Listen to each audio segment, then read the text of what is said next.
Hi, everyone. Judge Andrew Napolitano here for Judging Freedom. Welcome to a special Labor Day edition, Labor Day week, if you will, edition of Judging Freedom.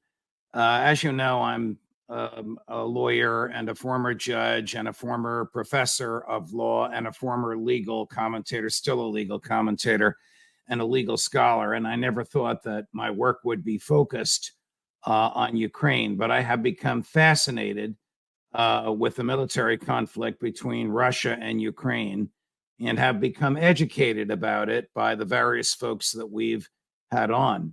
When I started out, I was skeptical of the American government involvement. I am a skeptic about government.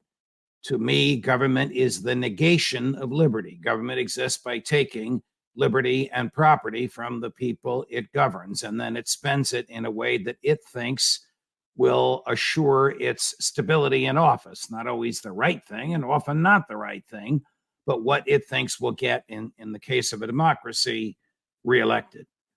Joe Biden has spent a lot of money, and the Congress, of course, has authorized this in Ukraine. And I've been fascinated with why we're there. Well, why are we there? I believe we're there because the Biden administration and the people around him and the military industrial complex and Republicans and Democrats in Congress want to use Ukraine as a battering ram to drive Vladimir Putin from office. They think that he's the evil one. I believe that this war was caused by Ukraine. Ukraine has been shelling its own people, or had been shelling its own people for 8 years. Ukraine government killing Ukraine people. These are the people in eastern Ukraine and in Crimea, all of which voted freely and openly to be under the jurisdiction of the Russian Federation. The overwhelming majority, well into the 90 percentile of these folks, are Russian speakers, Russian culturally, Russian bloodlines. Granted, the area has gone back and forth for hundreds of years, but this part of the world geography has been Russian since the 1760s, since before the United States was a free country. Back in January of 22, Joe Biden had been in office for a year. I sat right here. I was a little heavier then. You'll see a difference. I sat right here and gave you the reasons why I thought we should not be there. I thought you'd be interested in watching and listening to what I had to say. It's not very long. I think it's interesting. I stand by what I said, even though I know a lot more about this now. So here I am telling you why I think the United States is wrong to have been involved militarily in Ukraine. And I said it in January 2022. Today is January 20th, 2022. It's the one-year anniversary of the presidency of Joe Biden. It's now 1:20 in the afternoon here in a snow-covered northwest New Jersey. I'm a bit of an outlier on Ukraine. I don't think the United States should have anything to do with the disputes between Russia and the Ukraine. In the past year, between the Trump administration and the Biden administration, most of it the Biden administration, the United States has shipped $500 million, $500 million worth of offensive military hardware to Ukraine, which it has positioned at the border with Russia, aiming at Russia. And you wonder why Russia has 100,000 troops there. Could you imagine if the Chinese had put $500 million worth of military equipment at the Texas-Mexico border aimed at Texas? We certainly would be fortifying that border as well. Look, I'm not a defender of Vladimir Putin. I'm a defender of peace. I'm a defender of the United States staying out of other people's business. We started this. In 2014, the Ukrainians had a popularly elected government. The CIA toppled that government and chased the president back to Moscow and installed a puppet in place, and then installed another puppet to replace him. That infuriated the Russians. Ukraine was a part of Russia for many years. Most people speak Russian, and there are enormous cultural and social ties to Russia. Again, I don't justify an invasion, and I don't trust Vladimir Putin. But my argument is the United States should have nothing to do with it. The United States should have nothing to do with it. How quaint. In January 2022, we had spent $500 million, $500 million. Here we are in August, almost, September of 2023. It's up to $100 billion. We have spent 200 times what we had spent when I made that clip, all because the neocons, the newly conservative former left-wing radicals that influence the president, that run the State Department, that dominate NATO and Western Europe, are terrified of Russia and somehow think that Vladimir Putin must be driven from office and we can wage a proxy war in which to do it. Of course, my fear about a treaty between Mexico and China installing weapons in Mexico aimed at the Dallas and Miami and Chicago is not fanciful, because something similar to that almost happened in 1962 with the Cuban Missile Crisis.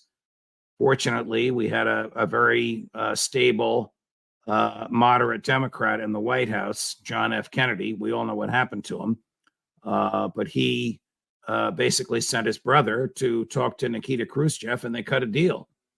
We will take our missiles out of Turkey and out of Italy aimed at Moscow if you take your missiles out of Cuba aimed at Washington and New York. And both sides complied.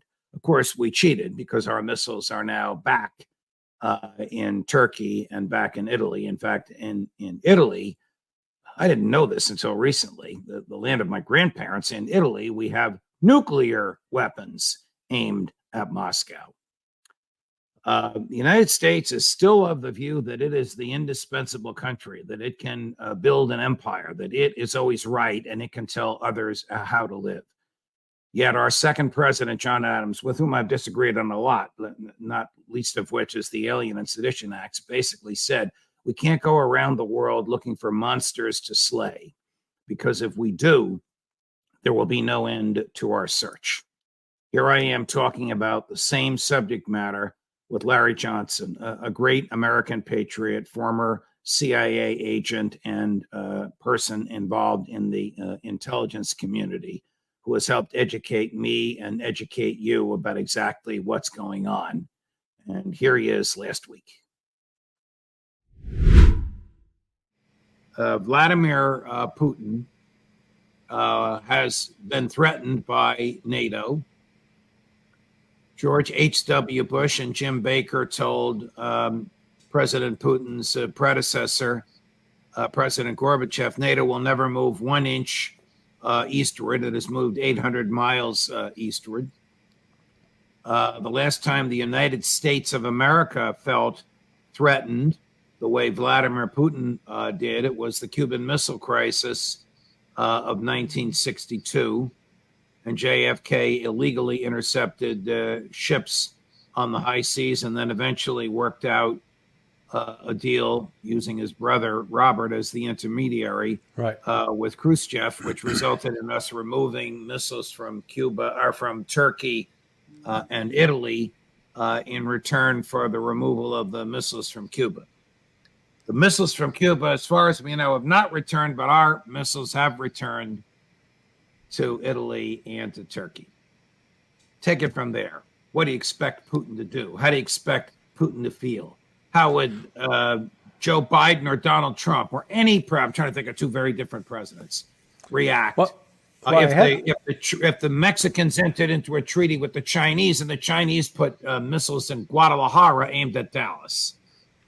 Yeah, I had a discussion with one of my old high school buddies last night, and I was really sort of surprised to learn how much the propaganda has colored his view, and I suspect the view of many other Americans. For example, when I pointed out to him that Putin and Russia made two different attempts to try to join NATO, he goes, "Oh, that's not true." Well, it is true. Initially, Boris Yeltsin, right after the collapse of the Soviet Union, talked to George H.W. Bush administration about, hey, can we become part of NATO? And then Putin directly raised it with the former head of NATO. And in both cases, it was rebuffed. Why? Well, if you bring Russia into NATO, then you no longer have an enemy that can justify an $800 billion defense budget. So, up against this, Putin was watching the United States put Aegis missile systems now in Romania and Poland, which are capable of carrying nuclear-tipped warheads. He watched from 2014 on, of every year, the United States, through the European Command based in Stuttgart, Germany, with NATO, which is headquartered in Brussels, they would conduct annual military exercises with Ukraine, including deploying U.S. troops on the ground in Ukraine. So if you're Russia watching this, as you correctly noted, you can just imagine the kind of panic that would ensue in America if we saw Russia carrying out military exercises in Mexico, conducting joint amphibious landings in Mexico, simulating a landing on the Texas shore. Oh my God, we would say this is a line too far. Yet we can turn around to do the same thing to Russia and we say, oh, they're supposed to take it. Well, how dare they attack Ukraine when we're creating a very direct threat to Russia in Ukraine? Well, there you have it. A little bit of a Labor Day treat for you. Of course, we'll be back with our regular programming throughout the week. I don't know how this ends. I know that Joe Biden wants to keep spending money in the hopes for some sort of something happening from which he can claim victory before Election Day 2024. My own opinion is that the Democrats would be smart to talk him into retirement, and smarter still to talk him out of Ukraine. More as we get it, of course. We are very, very close, my dear friends, to our goal of so close to our goal of 200,000 subscriptions by Labor Day. Labor Day's not over yet.